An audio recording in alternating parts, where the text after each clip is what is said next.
Très chers compatriotes, bonjour, je suis votre frère Bertin Bahaya.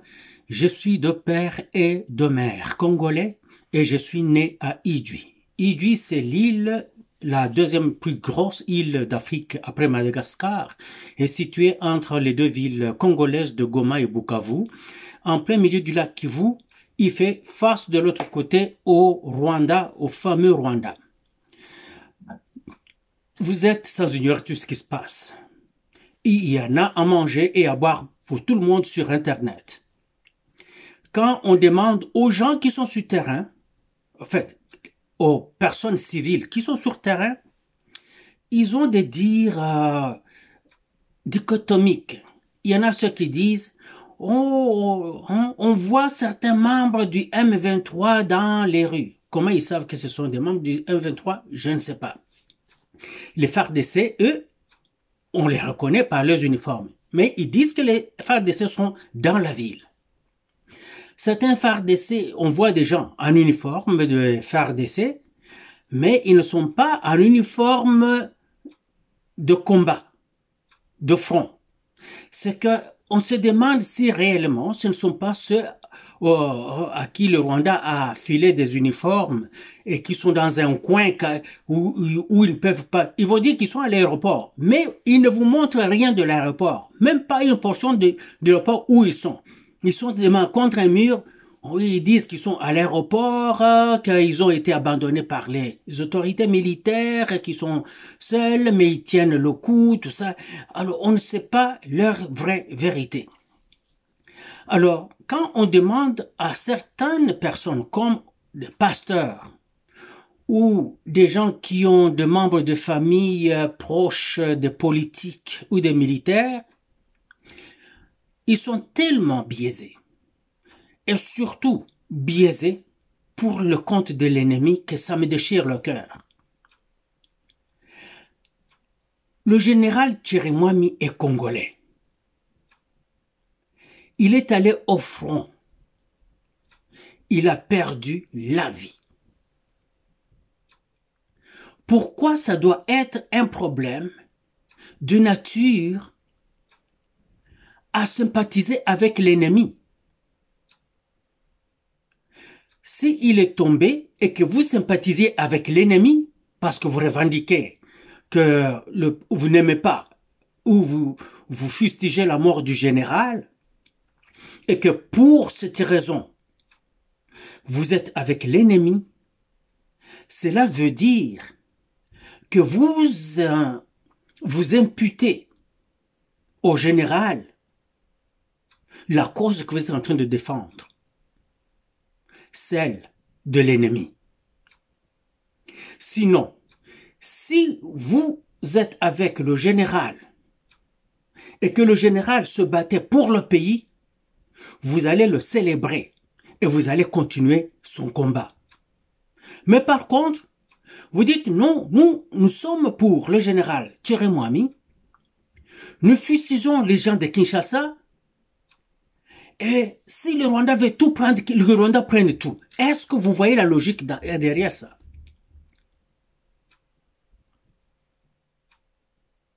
Qu'est-ce que vous savez que nous, on ignore? Qu'est-ce que vous savez du général Chirimwami que nous tous, on ignore? Dites-le nous.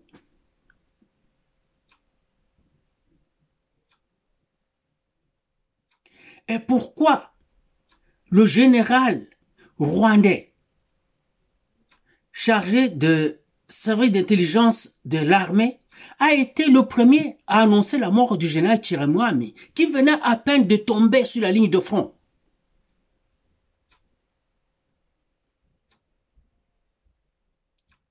Qu'est-ce qui a fait qu'il soit au courant tout de suite?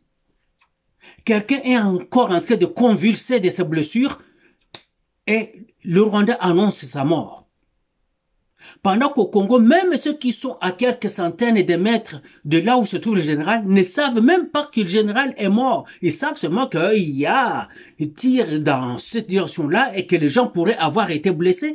Mais c'est du cafouillis, c'est le chaos le chaos qui se passe toujours sur toutes les lignes de contact. C'est fait comme ça, les lignes de contact, c'est du chaos. Quand vous voyez les gens se déplacer en ordre, battre en retraite en ordre, en suivant toutes les techniques et les tactiques de combat, c'est que ils ne sont pas sous le feu ennemi. Quand on est sous le feu ennemi, je vous assure que tout ce qu'on a appris dans le livre de combat disparaît. C'est la survie. On se déplace en désordre, on crie, on pleure, on se chamaille, on s'insulte les uns les autres, on se pousse, tout ça. C'est comme ça le chaos au combat. Si le général est mort au combat, pourquoi vous ne pouvez pas le célébrer? Pourquoi vous êtes en train de dire que si le général est mort, que le Rwanda alors prenne? Pourquoi? Est-ce que le général était à la solde du Rwanda? Dites-le nous si vous le savez. Sinon, pourquoi vous ne restez pas avec la République? Et nous ne sommes pas le premier pays à perdre une ville pendant une guerre. Pour votre gouverne, les forces congolaises, les soldats de l'armée congolaise ont franchi, ils sont aussi dans Kigali. Pas dans Kigali, mais dans le Rwanda. Ils sont dans Gisenyi. Ils sont dans Rubavu. Ils sont en train de se battre là-bas. Entre Goma et Gisenyi, sur la nationale 2, la distance est de 8 km. Et ça se rapproche encore avec l'aéroport de Goma, parce que en ce moment-là, la distance est de 6,5 km, je pense. Je pourrais me tromper, mais je ne me tromperai pas de grand chose. Alors, si les soldats rwandais avaient pris la ville de Goma, vous ne voyez pas que les soldats congolais n'auraient aucune chance de traverser pour aller à Gisenyi, Rwanda, sur une distance de 8 km seulement? Le Rwanda allait couvrir tout cet espace, non?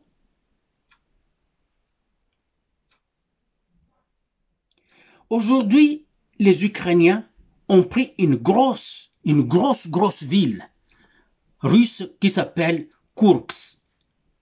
Et ça fait plusieurs mois que les Russes se battent avec eux d'une manière acharnée et il y a des morts incroyables des deux côtés. Les Russes ne parviennent pas à les sortir de là.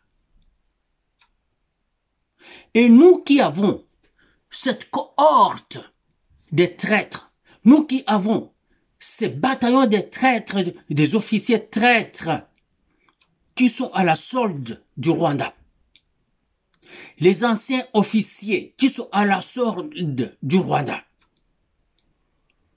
les anciens officiers de Mobutu qui ont participé dans la chute de Mobutu, qui sont venus avec l'AFDL de Laurent Désiré Kabila et qui l'ont tué, qui sont restés avec Joseph Désiré Kabila pendant ces 20 ans de règne, soit dans les rangs ou aux civils, mais tous vaquaient à leurs occupations et faisaient d'argent de fou. Ils sont devenus beaucoup plus riches qu'avant, sous Kabila. Ils sont là. Ils sont à la solde du Rwanda. Malheureusement, j'apprends que beaucoup d'entre eux sont dans les services de sécurité de la RDC. Ils sont connus. Nous les connaissons aussi. Ce qui m'étonne, c'est de voir que les autorités congolaises ne les sortent pas de ces postes ou de leur position d'influence. Regardez tout ce que nous sommes en train de subir là. C'est la largesse de la gestion de pouvoir. Vous ne pouvez pas gérer le pays avec des émotions de pitié et de miséricorde. C'est pas comme ça. En matière de sécurité, comme dans l'armée, vous le savez, au Canada, vous êtes coupable sur suspicion. Vous êtes coupable sur suspicion et on ne badine pas avec ça au Canada.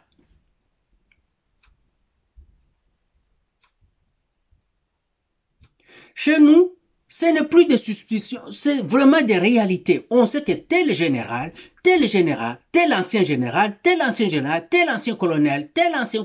Ils sont à la solde de l'ennemi. On les écoute, on entend ce qu'ils se disent avec l'ennemi. Ils passent leur soirée, leur journée sur les sables des plages à Gisenyi et ailleurs. Ils ont des comptes à Gisenyi. Leurs enfants passent le week-end à Gisenyi, eux-mêmes là-bas, leurs comptes bancaires là-bas, leurs affaires là-bas. Quand ils organisent des fêtes mondaines, les Rwandais viennent avec leurs embarcations rapides et des choses comme ça.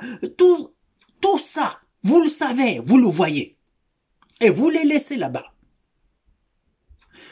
Vous leur donnez cette chance d'infiltrer la fondation Denise Nyakeru, je ne le dirai jamais assez. Par cette fondation, ils ont des recommandations.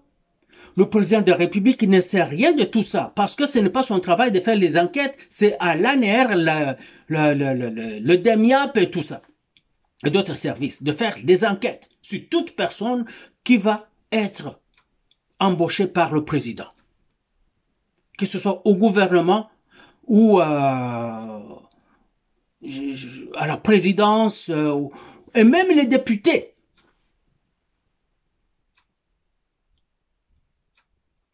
Le président ne le saura pas. Arrêtez de blâmer le président.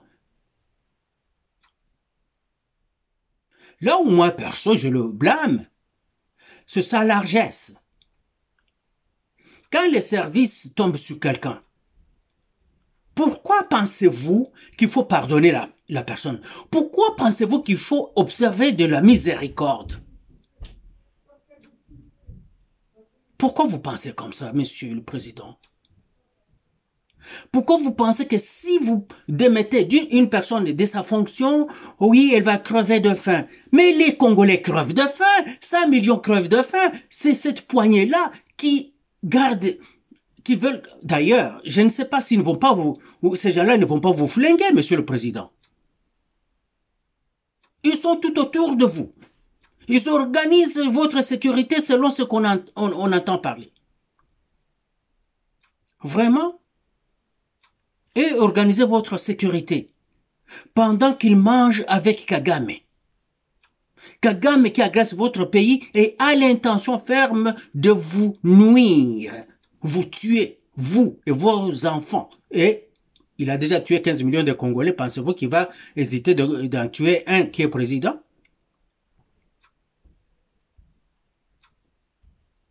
Pour ce président-là et son gouvernement, nous ne sommes qu'un chiffre. Rien d'autre. Je suis vraiment très blessé par ce comportement. Watoto wa Kivu, munazaliwa Bukavu, munazaliwa Goma, munazaliwa Ijwi.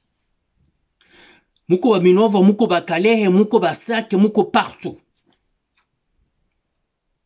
Adui Munyarwanda anakuja kwetu na silaha zake na anawaua nyinyi kule. Anaua milioni 15 na anaendelea kazi yake chafu ya kuua. Ameshambulia nchi yetu na kuyakamata mitaa kwa mitaa. Na ninyi munaendelea kumutetea, kumuficha na kuungana naye.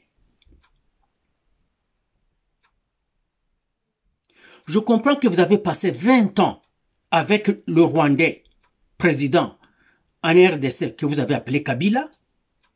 Vous avez passé 20 ans avec lui. Vous étiez bien. La population crevait, mais vous aviez vos sources de revenus du pouvoir, vous étiez bien. Vous vous êtes entouré des gens qui vous aiment et qui sont à votre solde, et vous, vous êtes à la solde de quelqu'un qui est à la solde du Rwanda.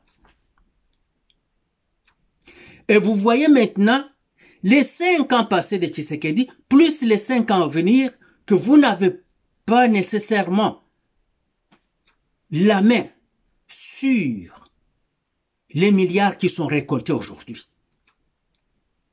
Et ça vous crève le cœur. Alors vous dites au Rwanda, Rwanda vient. Nous préférons que vous détruisiez tout sur votre passage. Nous allons vous protéger et vous aider. Les officiers militaires affectés dans cette région-là, qui sont les anciens de l'ancien président.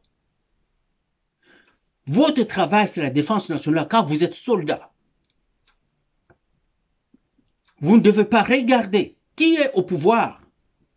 Vous devez regarder votre État, votre nation, votre patrie. C'est ça un soldat. Et non pas un président au pouvoir.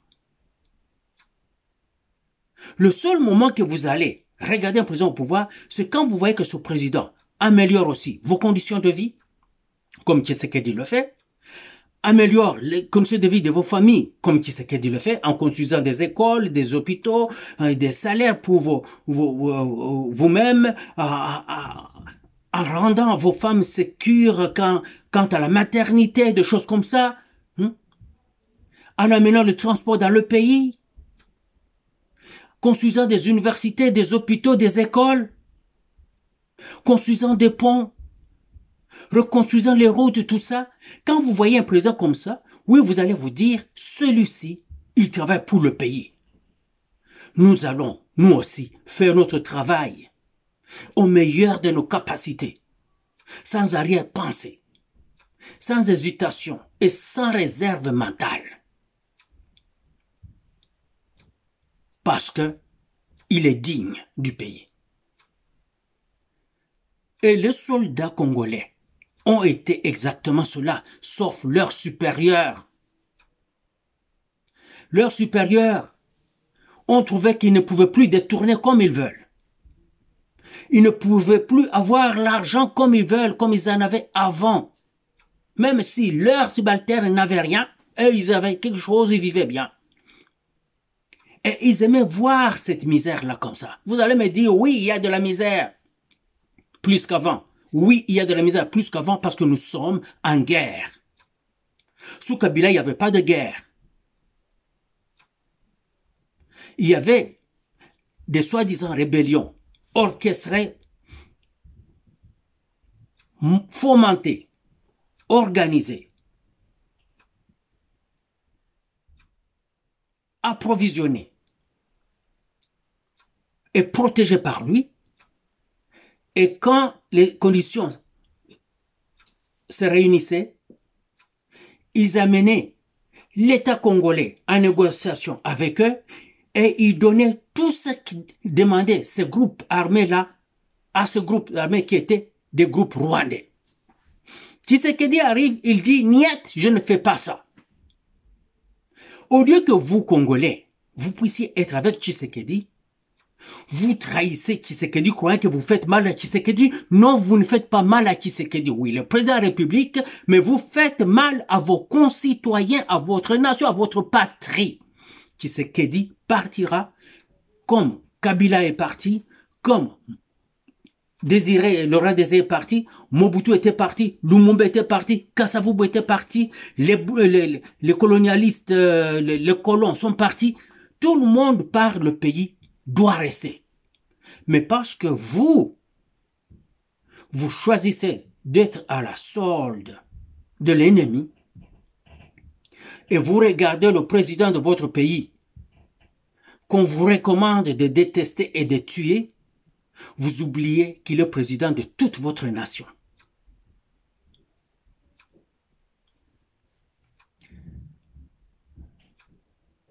Please, destin, fais-moi président de la République démocratique du Congo.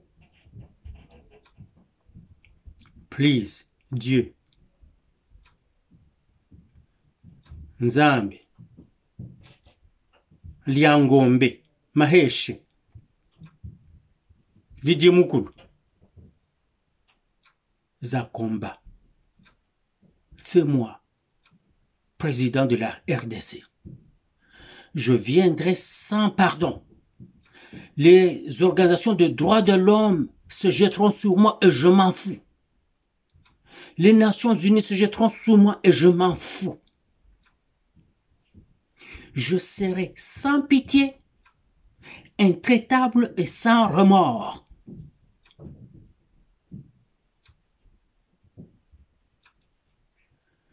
J'irai après les méchants d'hier et d'aujourd'hui.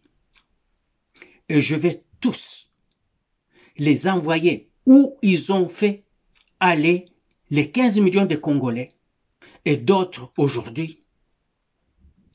Je les enverrai sous ce sol-là qui sont en train de donner à l'ennemi. Et ce sera avec une vitesse vertigineuse. Président aujourd'hui, après serment, j'attaque. Eux-mêmes n'attendront pas. Je leur dirai, juste pendant mon discours là, d'inauguration, avant que je ne finisse ce discours, sauvez-vous. Car je vous connais. Les Congolais vous connaissent. Ce sera une chasse à l'homme incroyable. À l'est là-bas, vous êtes au front. C'est vous qui êtes sur la ligne là-bas.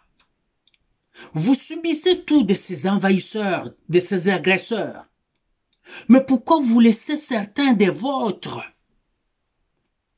être vivants pendant qu'ils mangent avec l'ennemi? Ça, je ne le comprends pas.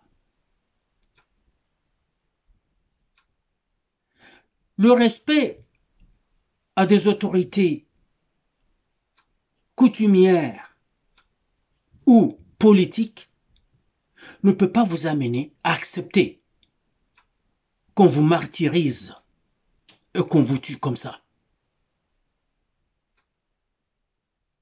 Vous devez leur faire goûter à leur propre médecine. Ils vous imposent et vous infligent la mort, vous leur retournez la mort.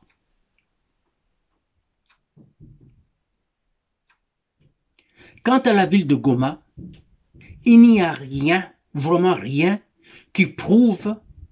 Quand les M23 ont pris Goma dans le passé, on voyait ces colonnes de M23 passer dans les rues comme ça.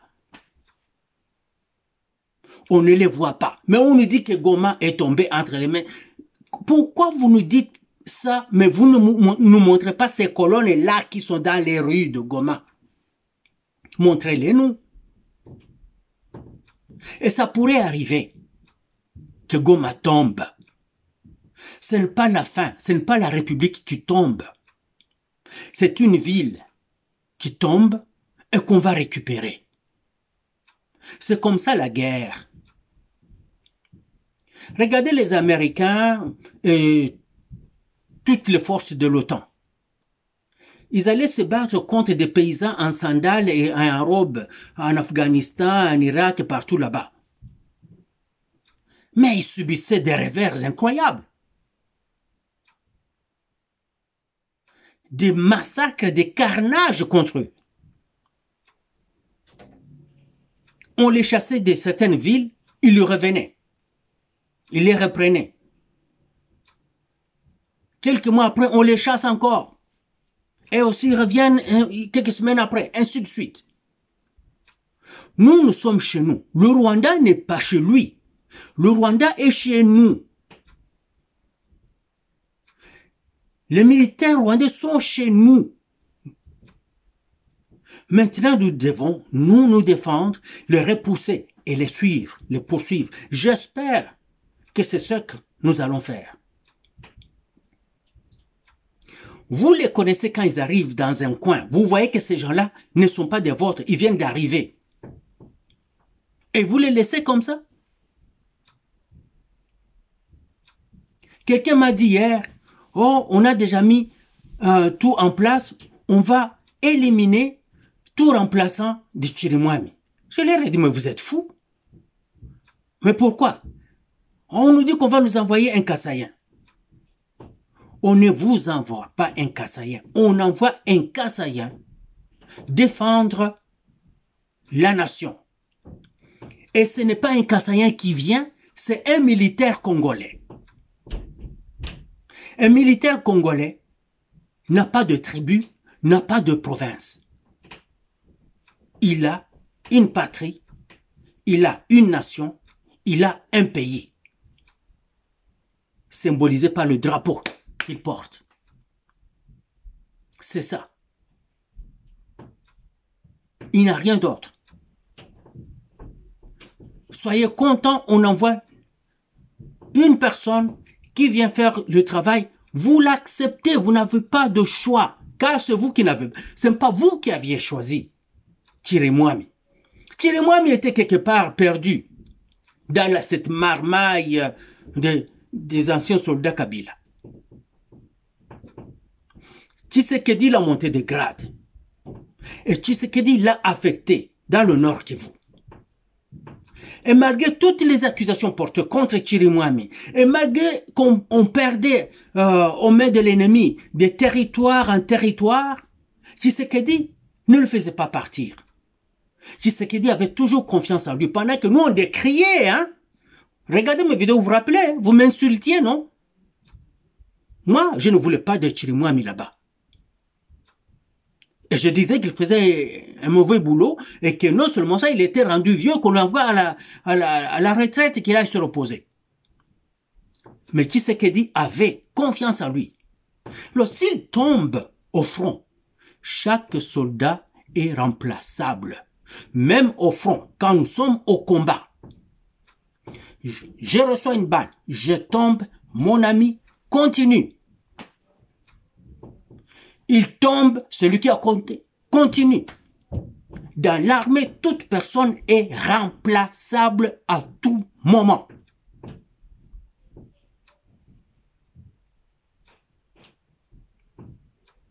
Vive la RDC, vive son président Tshisekedi. Le peuple vaincra.